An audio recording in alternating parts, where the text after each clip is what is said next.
जैसे वो एक मच्छर इंसान को वो बना देता है, और ऐसे एक बयान जो है ना, मतलब मुल्क के लिए नुकसानदेह होता है। एक उसका जिक्र तो करते हैं ब्यूरोक्रेट का, कि जिसकी बेटी की शादी पे 1 अरब 70 करोड़ के उनको सलामियां मिली, नाम नहीं लिया। टीके नाम है उनका, टीके लगाए हुए उन्होंने पूरी कौम को, उनका नाम नहीं लिया, वो अभी भी बैठे हुए। क्या अभी ये 35,000 वाले का बजट बनाकर दिखा सकते हैं? तो जाते हैं अपने हलकों में, गली मोहल्ले में भी जाते हैं, लेकिन मुझे ये समझ नहीं आती कि वहां पर उनको कौन सी लॉलीपॉप देकर आते हैं।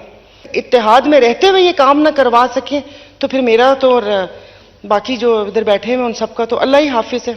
बहिस्ते पाकिस्तानी एक अवाम, मैं कहती हूं मुझे नहीं चाहिए IMF का बजट, क्योंकि मैं कुछ भी खरीदती हूं, मैं तो उसमें टैक्स देती हूं। मैं, बच्चे मेरे प्राइवेट स्कूल में पढ़ते हैं, हिफाजत के लिए गार्ड प्राइवेट खुद रखा हुआ मैंने, सड़कें ऐसी खराब हालत है कि गाड़ी आए दिन खराब, अस्पताल सरकारी अस्पताल में जा नहीं सकते। यहां पर बैठे लोगों का तो इतना कसूर है ही नहीं कि जो बाबू बनकर 90-90 हजार रुपए पेट्रोल का भी लेंगे, यहां से गाड़ियां भी लेंगे, उसके लिए मैं और मेरी औलाद पिसेगी।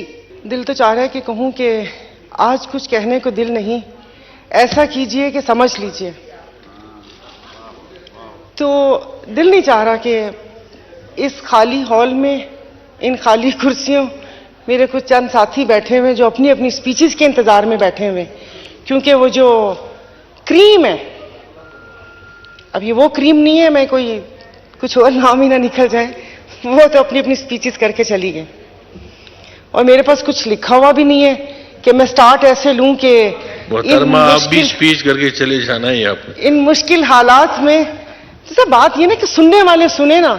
अब मैं फेसबुक या टिकटॉक या वो इंस्टा के लिए तो स्पीच करती नहीं हूं, मैं तो ना गुजरा होते हैं ना सुनते हैं। मैं तो कहती हूं कि वो पहले वाला दौर अच्छा था कि एक बादशाह बैठा था और दरबार लगा होता था, वहीं पर शिकायत करते थे, वहीं वजीर सुनते थे और वहीं पर ही हुक्म होता था सर कलम करने का, और उसी वक्त मसला हल हो जाता था।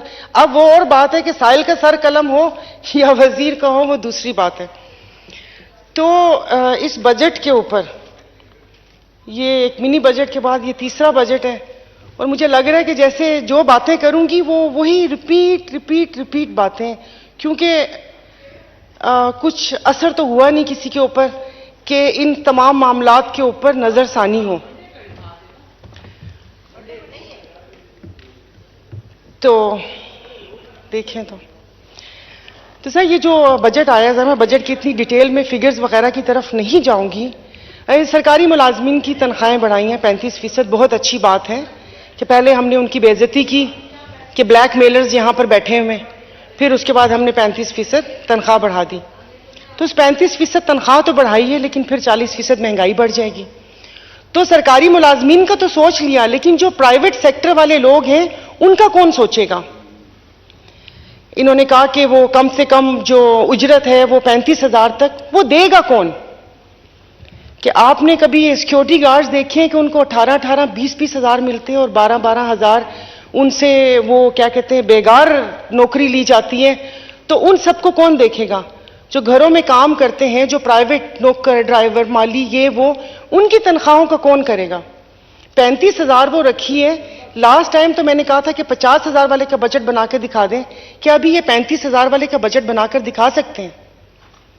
तो अब सारी वही बातें, हर चीज पहुंच से दूर हो चुकी है। मगर मसला ये है कि मुझे समझ नहीं आती कि मेरे सब साथी हैं, सब हल्के वाले हैं, और मुझे इनकी देखती हूं मैं सोशल मीडिया पे एक्टिविटीज, तो जाते हैं अपने हलकों में, गली मोहल्ले में भी जाते हैं, लेकिन मुझे ये समझ नहीं आती कि वहां पर उनको कौन सी लॉलीपॉप देकर आते हैं, मतलब क्या बताते हैं। जैसे अभी मेरे भाई ने कहा कि साल हो गया, वो रोड नहीं बनी, वो रोड नहीं बनी, तो चले कोई थोड़ा 14 साल से सिंध में हुकूमत है तो मुझे बाकी रोड्स भी दिख जानी चाहिए थी, और 1 साल से आप यहां पर हैं, अगर इत्तेहाद में रहते हुए ये काम ना करवा सके तो फिर मेरा तो और बाकी जो इधर बैठे हुए उन सबका तो अल्लाह ही हाफिज है। सर बिजली की प्राइसेस हैं, यहां पर एक मसला चल रहा होता है, फिर पता चलता है कि 1 रुपया 25 पैसे यूनिट बढ़ गया। IMF का सुने जा रहे हैं, IMF वो कहते हैं ना कि वो पहले कभी सिग्नल पे खड़े हों तो वो आता है फकीर, पहले तो वो दुआएं देता है कि दे दो, दे दिया तो ठीक है, नहीं दिया तो उसके बाद वो बद्दुआएं देना शुरू कर देता है। मुझे तो ऐसे लग रहा है जैसे हम अभी वही कर रहे हैं। तो मैं बहिस्ते पाकिस्तानी एक अवाम, मैं कहती हूं मुझे नहीं चाहिए IMF का बजट, क्योंकि मैं कुछ भी खरीदती हूं, मैं घर की ग्रोसरी लेती हूं, मैं पेस्ट, चीनी, पत्ती, तेल कुछ भी लेती हूं मैं तो उसमें टैक्स देती हूं मैं। तो उस टैक्स से जो टैक्स ये कह रहे हैं कि इतना टैक्स कलेक्ट हुआ है और ये सारा कुछ हुआ, उससे एक आम आवाम को क्या फायदा? बच्चे मेरे प्राइवेट स्कूल में पढ़ते हैं, हिफाजत के लिए गार्ड प्राइवेट खुद रखा हुआ मैंने, सड़कें ऐसी खराब हालत है कि गाड़ी आए दिन खराब, अस्पताल सरकारी अस्पताल में जा नहीं सकते, प्राइवेट अस्पताल में वहां पर जाकर अपनी खाल उतरवाते हैं, वो भी उल्टी छुरी से। तो ये बजट क्या, ये जो बाबू बैठे हुए हैं, मुझे ये समझ नहीं आ रही कि 75 साल से आप लोग इतने जहां दीदा सियासतदान हैं, आपने इस ब्यूरोक्रेसी से जान क्यों नहीं छुड़वा रहे? सारी गालियां, क्योंकि अब इन 4 सालों में हो गए, शुरू में थोड़े जज्बात और थे, सोच और थी, इस 5वें साल समझ आई है कि यहां पर बैठे लोगों का तो इतना कसूर है ही नहीं। यहां पर बैठे इन लोगों का इतना कसूर, तो कब हम उनके चुंगल से आजाद होंगे? मतलब उनकी मरात के लिए, उनकी मोनेटाइजेशन के लिए कि जो बाबू बनकर 90-90 हजार रुपए पेट्रोल का भी लेंगे, यहां से गाड़ियां भी लेंगे, उसके लिए मैं और मेरी औलाद पिसेगी। यहां पर रहने जोगा आपने पाकिस्तान, मतलब अभी यहां पर बहुत अच्छी बात है, हमारे वजीर दिफा साहब ने कर ली, उन्होंने माजरत कर ली, और मेरी अदी नफीसा शाह का कल बहुत अच्छा उन्होंने एक उससे वो किया था कि ये एक बयान कहां ले जाएगा, जैसे कि एक गुलाम सरवर साहब का बयान था। अभी यहां पर मेरे भाई ने जिक्र किया पीआईए का, कि पीआईए यूरोप की फ्लाइट्स भी बंद हैं और सारा कुछ बंद है, रूट्स दिए हुए। तो मेरे भाई थोड़ा सा तारीख का मुताला कर लें कि वो रूट्स किस दौरे हुकूमत में ट्रे में रखकर हम लोगों ने दिए थे, कि जिस पे गो स्लो की पॉलिसी अपनाई गई थी, और उन गोली भी चली थी वहां पर, एक क्रू का शहीद भी हुआ था और लाठी भी बरसाई थी। तो न्यूयॉर्क सेक्टर किसने बंद करवाया? वो भी इन्हीं लोगों ने बंद करवाया। तो वो एक बयान ना, वो जैसे वो एक मच्छर इंसान को वो बना देता है, और ऐसे एक बयान जो है ना, मतलब मुल्क के लिए नुकसानदेह होता है। तो इसके लिए थोड़ी सी मतलब ये कि बंदा इतनी जोशे खिताबत में आके किसी को वो ना कर दे कि अपनी तालीमी इदारों पे हम उंगली उठाएं कि कल को जो यहां से बच्चे जाते हैं तो वो पायलट्स की डिग्रीज की तरह इस डिग्रीज की भी कोई अहमियत ना हो। स्पीकर साहब, अभी किस किस चीज की मैं बात करूं? तकरीबन सभी बात कर चुकी हैं, और मुझे हैरत भी है कि यहां से हुकूमती अरकान ने भी ऐसी ऐसी स्पीचेस की हैं कि वो लगता है कि ये हुकूमत में है ही नहीं। वैसे भी हुकूमत की फील आ नहीं रही।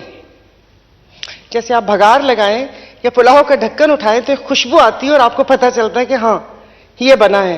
तो यहां से वो खुशबू आ नहीं रही है हुकूमत वाली, कि पता चले कि कोई हुकूमत भी है। क्योंकि हमारे वजीर दिफा, मतलब वो एक उसका जिक्र तो करते हैं ब्यूरोक्रेट का, कि जिसकी बेटी की शादी पे 1 अरब 70 करोड़ के उनको सलामियां मिली, नाम नहीं लिया, नाम नहीं लिया। टीके नाम है उनका, टीके लगाए हुए उन्होंने पूरी कौम को, उनका नाम नहीं लिया। वो अभी भी बैठे हुए, वो अभी भी बैठे हुए। और कल उन्होंने बोला था कि नाम नहीं लिया था, मैंने प्रोग्राम में नाम लिया था। बिजनेस टाइकून क्या, मलिक रियाज नाम ले, उनका नाम है, बहरिया टाउन है उनका, अगर ये भी ना पता हो तो यहां पर हम नाम लेने से क्यों घबराते हैं?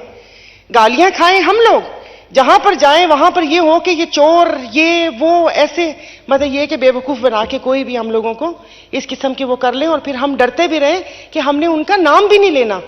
क्यों नाम नहीं लेना?